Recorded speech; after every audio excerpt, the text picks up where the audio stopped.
Vous avez probablement déjà entendu parler des régimes détox, et peut-être même en avez-vous déjà suivi. Il s'agit en général de suivre une monodiète, par exemple en ne mangeant que des raisins ou que des pommes, pendant un certain temps. Il s'agit aussi parfois de consommer des jus de légumes, des jus d'herbes ou toute autre solution naturelle à base de fruits ou de légumes. Dans cette vidéo, je vais vous expliquer tout ce que vous ne savez pas sur les régimes détox, et notamment quel est le meilleur régime détox, pourquoi et comment ça marche. La plupart du temps, les régimes détox vous amènent à consommer une quantité très importante de fibres par rapport à vos habitudes. Ceci a l'effet tout simple et naturel d'accélérer le transit et donc de vous emmener plus souvent à la selle. Cela pourrait penser qu'il s'agit d'un effet de détoxification, mais en réalité, il n'en est rien. Il s'agit uniquement d'une consommation de fibres plus importante. Il y a également des régimes détox dans lesquels l'apport alimentaire en fibres est quasiment nul. C'est par exemple le cas avec des jus de légumes. Dans ce cas-là, ce qui se passe, c'est qu'au niveau de la flore intestinale, les bonnes bactéries n'ont plus de nourriture pour se nourrir, il y a des modifications générales au niveau de la flore bactérienne, et cela aussi peut provoquer une diarrhée qui peut donner l'impression qu'on s'est détoxifié. En réalité, il n'en est rien. Toutefois, il est vrai que la plupart des gens qui font des régimes détox déclarent mieux se sentir, être plus en forme, plus légère, moins ballonnée, et voir des problèmes disparaître, par exemple des problèmes de peau. Et tout cela est absolument exact. La vérité, c'est que quand vous faites un régime détox, vous enlevez énormément d'aliments de votre alimentation, et notamment des aliments qui sont connus pour provoquer souvent des problèmes, par exemple le gluten du blé, les produits laitiers ou encore les légumineuses. Par conséquent, suivre un régime détox, c'est un petit peu utiliser une arme de destruction massive pour essayer de résoudre des problèmes. Je vais vous expliquer quelle serait la meilleure manière de se détoxifier et comment. Quand on parle de se détoxifier, on parle d'élimination de toxines. Qu'est-ce que sont exactement ces toxines et comment sont-elles éliminées? Il se trouve que la médecine sait exactement comment fonctionne tout cet ensemble de processus. Il s'agit de ce qu'on appelle le métabolisme des xénobiotiques, c'est-à-dire la manière dont le corps gère les molécules issues de l'extérieur. Les molécules de l'extérieur, cela peut être par exemple un médicament, un complément alimentaire ou aussi un aliment. Il se trouve que le métabolisme des xénobiotiques est très utilisé, et notamment en pharmacologie, qui est une branche de la médecine à part entière, qui est très développée. Pourquoi? Tout simplement parce que la compréhension du métabolisme des xénobiotiques nous permet aussi de comprendre comment fonctionnent les médicaments, quels sont leurs effets secondaires, et si éventuellement on peut essayer de modifier les propriétés d'une molécule pour la rendre plus efficace ou moins toxique. On sait par exemple, grâce à cette discipline, que le jus de pamplemousse a un impact sur le foie, et qu'il modifie la concentration dans le sang de certains médicaments et qu'il peut en augmenter les effets secondaires, voire les rendre toxiques. Il y a donc des éléments très importants à prendre dans cette science. Le métabolisme des xénobiotiques, c'est-à-dire des produits chimiques, se fait en 3 étapes. Il y a d'abord les enzymes de phase 1, les enzymes de phase 2 et les enzymes de phase 3. Les enzymes de phase 1 sont ce qu'on appelle les enzymes du cytochrome P450, qui est un groupe d'enzymes qui a pour objectif d'oxyder les molécules pour essayer de les transformer et les rendre moins actifs dans l'organisme avant de les éliminer. Comme vous pouvez le voir par exemple sur ce graphique, la transformation de la mélatonine en un ensemble d'autres substances qui vont ensuite pouvoir être éliminées. Dans un deuxième temps, des enzymes vont s'occuper de récupérer ces nouvelles molécules et vont essayer de les rendre plus solubles pour qu'elles puissent ensuite être éliminées et principalement au niveau des reins. Pour ce faire, il existe 2 enzymes principalement chez l'homme, la glucuronyltransférase et la glutathion S-transférase qui ont l'objectif de rendre les molécules plus solubles. Pour la 3e étape, il y a ensuite la glycoprotéine P qui va attraper ces molécules solubles et les chasser de la cellule pour ensuite les faire partir dans les urines. Il se trouve donc que si l'on souhaite se détoxifier, il faut améliorer le fonctionnement de ces enzymes du métabolisme des xénobiotiques. Et pour ça, on peut s'appuyer sur les travaux des pharmacologues du New Jersey qui ont déjà passé en revue la littérature médicale pour trouver quels étaient les éléments qui avaient une influence positive ou négative sur le fonctionnement de ces enzymes. Et on sait par exemple que l'ail ou le chou, qui sont traditionnellement recommandés comme des aliments sains, améliorent le métabolisme des xénobiotiques, donc nous aident à éliminer les produits chimiques. Mais c'est aussi le cas de la plupart des fruits et légumes grâce aux flavonoïdes qu'ils renferment à quelques exceptions près. D'une manière générale, on sait également que les lipides sont importants pour la détoxification. Il a été démontré qu'une alimentation trop pauvre en graisse éliminait moins rapidement les toxiques de l'organisme et qu'il fallait donc avoir un apport suffisant. Et c'est en particulier les acides gras essentiels de type oméga 6 et oméga 3 qui sont les plus importants pour ce phénomène. Il a également été démontré que l'apport en protéines est très important. Pourquoi? Tout simplement parce que la glutathion S-transférase est une enzyme qui nécessite de la cystéine, qui est un acide aminé soufré qu'on retrouve majoritairement dans les protéines d'origine animale et un petit peu moins dans les protéines végétales. Comme cet acide aminé est le facteur limitant dans la synthèse de l'enzyme et aussi du glutathion dans notre organisme, qui est un puissant antioxydant, il a été démontré que plus les apports en protéines ATP étaient élevés, plus ces enzymes fonctionnaient correctement. Même si évidemment, il faut faire attention à ne pas manger trop de protéines, cela peut avoir d'autres conséquences. Dernier point très intéressant, il a également été démontré que le jeûne, dans une certaine mesure et sur certaines enzymes, améliorait le fonctionnement du métabolisme des xénobiotiques. Mais il faut distinguer le jeûne de la monodiète. Le jeûne à l'eau semble être efficace pour améliorer le métabolisme des xénobiotiques, mais pas les monodiètes. Par conséquent, on peut douter de l'efficacité réelle de ces monodiètes pour nous faire éliminer les produits toxiques que l'on aurait stockés dans notre organisme. Il y a aussi d'autres informations très utiles. On sait, par exemple, quelles sont les molécules qui ralentissent la détoxification des polluants. Et c'est par exemple le sucre. Et quand on dit sucre, je ne parle pas uniquement des produits sucrés, je parle aussi des féculents, comme les pâtes, le riz et d'autres produits qui contiennent des glucides.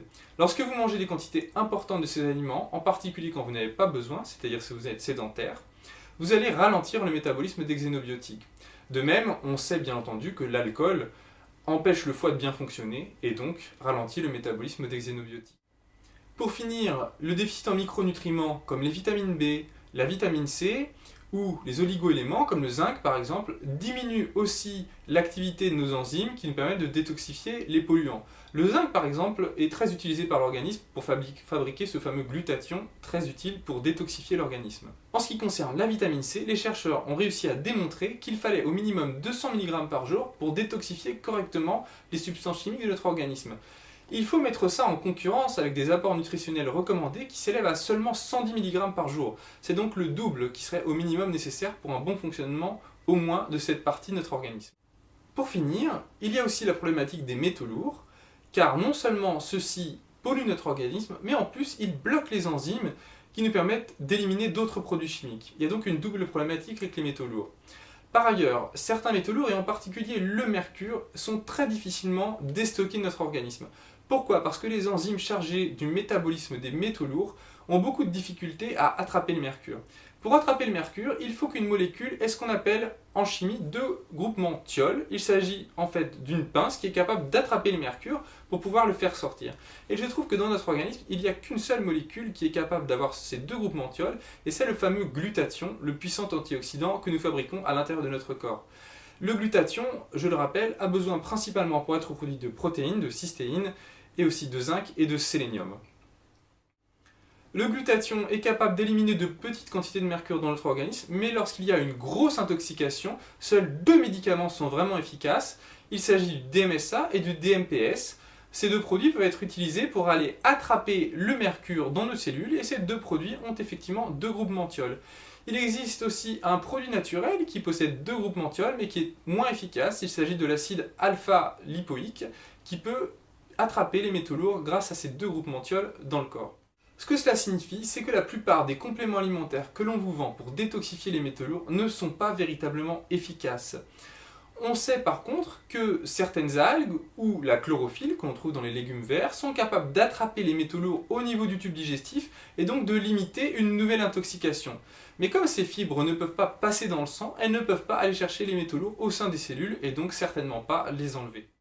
Avec tous ces éléments, on va être capable de se construire une véritable diète détox. Et on se rend compte que la monodiète ne va pas être suffisante pour placer l'organisme dans des conditions idéales pour la détoxification. Dans un premier temps, il va nous falloir éviter l'ajout de produits chimiques via l'alimentation, c'est-à-dire se tourner vers des fruits et légumes issus de l'agriculture biologique pour limiter notre exposition à des pesticides. Éviter dans la mesure du possible le poisson, qui malheureusement contient toujours maintenant des métaux lourds et d'autres substances chimiques, malgré la présence d'oméga 3. Dans le cadre d'un régime détox bien entendu, se tourner peut-être plus vers les œufs entiers qui ne contiennent pas de métaux lourds et très peu de produits chimiques, d'autant plus que lorsqu'ils sont issus de l'agriculture biologique ou que les poules ont été nourries avec des graines de lin, ils contiennent naturellement des oméga 3 en plus des oméga 6. On va donc consommer des fruits et légumes, limiter les céréales et les légumineuses. Alors les céréales, en particulier celles qui contiennent du gluten, mais on peut aussi toutes les limiter. Le gluten, on sait aujourd'hui que c'est évidemment un problème de santé publique, comme vous avez pu le lire dans mon livre. On a également les produits laitiers qu'on va essayer de limiter parce que les produits laitiers contiennent des facteurs de croissance et également au niveau des graisses du lait, on retrouve maintenant de plus en plus de produits chimiques, du bisphénol A et d'autres substances que le corps va devoir ensuite éliminer. Par ailleurs, on peut aussi consommer éventuellement des noix pour avoir une autre source de lipides intéressante. Il existe également quelques produits naturels et quelques compléments alimentaires qui ont fait la preuve de leur efficacité pour nous aider à éliminer les xénobiotiques. Il s'agit notamment du thé vert, donc on peut commencer par boire un petit peu de thé dans la journée ou éventuellement prendre un complément alimentaire. On peut consommer de l'acide alpha-lipoïque dont je vous ai parlé tout à l'heure. Et il existe aussi le N-acétylcystéine qui est un dérivé de la cystéine et qui nous permet de fabriquer plus de glutathion au niveau du foie. C'est donc un élément de choix. La plupart des plantes ou des produits vendus comme détox dans le commerce sont malheureusement inefficaces parce qu'ils ne possèdent pas les caractéristiques dont je vous ai parlé dans cette vidéo. Après avoir écouté cette vidéo, vous pourriez penser que nos enzymes sont capables de se débrouiller avec n'importe quel produit chimique. En réalité, il n'en est rien. Il existe des produits chimiques qui ne sont pas détoxiqués par le métabolisme des xénobiotiques et qui s'accumulent dans notre organisme. Et je vais prendre tout de suite l'exemple des AGE, les produits avancés de la glycation, qui sont formés dans la rencontre d'une protéine et d'un sucre de manière spontanée. Et plus la température est élevée, plus ces AGE se forment. On a donc énormément d'AGE dans les produits grillés, les fritures, le pain, ou d'autres aliments de ce type. Ces AGE, une fois ingérés dans l'organisme, vont se stocker au niveau de nos tissus, où ils vont les endommager, les empêcher de fonctionner correctement. On sait aussi que dans notre organisme, les AGE se forment spontanément. Pourquoi ? Parce que nous avons du sucre qui circule dans le sang, et ce sucre réagit avec des protéines qu'il y a au niveau de nos artères, par exemple, ou au niveau de notre peau, et ces protéines se dénaturent, elles se cassent, et c'est par exemple ce qui est responsable de la formation des rides et une partie du vieillissement. Il y a donc beaucoup de choses à se méfier avec les AGE. Pour éliminer les AGE, puisqu'on en élimine tout de même une partie, nous avons certains récepteurs qu'on appelle les récepteurs solubles aux AGE qui vont aller rendre solubles ces substances pour les éliminer ensuite dans les urines. Et pour augmenter l'activité des récepteurs solubles aux AGE, il existe un moyen efficace et probablement un des seuls, et c'est l'activité physique. Alors, on vous répète tout le temps de faire du sport, mais croyez-moi, c'est effectivement une vraie réalité, faire du sport protège du vieillissement. Un autre avantage du sport, qui est encore assez peu connu, c'est celui d'enclencher ce qu'on appelle le mécanisme de l'autophagie. L'autophagie, c'est l'utilisation des déchets au sein des cellules pour fournir de l'énergie. L'autophagie est un mécanisme très important dans le jeûne, ce serait lui qui serait responsable de ses effets thérapeutiques. Ce que cela veut dire, c'est que vous n'êtes pas forcément obligé de faire un jeûne pour avoir les bénéfices de l'autophagie. Vous pouvez également faire beaucoup d'activités physiques régulières.